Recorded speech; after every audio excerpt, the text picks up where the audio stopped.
By the way, in New York, the General Assembly of The UN, UNG. the Uzbekistan president initiation was to treat all pediatric cancer free of charge. That was the biggest initiative, commitment. In Mongolia, it's free of charge already. So that's we are having.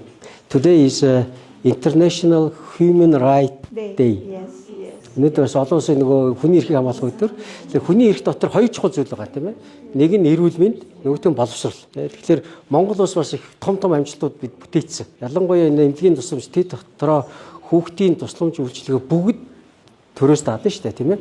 Ямар нэгэн одоо санхүүжилт байхгүй. Энэ бол одоо бид хүний эрхийг дээдлж байгаа бас нэг хамгийн том дэвшил гэдгийг бас зориуд бүрийн онцолж хэлмээр байгаа. Өнөөдөр хүний эрхийн өдөр бид бас энэ хүүхдүүдэд эцэг ихээ сонгож ирдгүү, төрөх газраа сонгодгүү тийм ээ. Энэ хүүхдүүдэд энэ эмнэлгийн тусламжийг хугацаа адлалгүй өгдөг байх.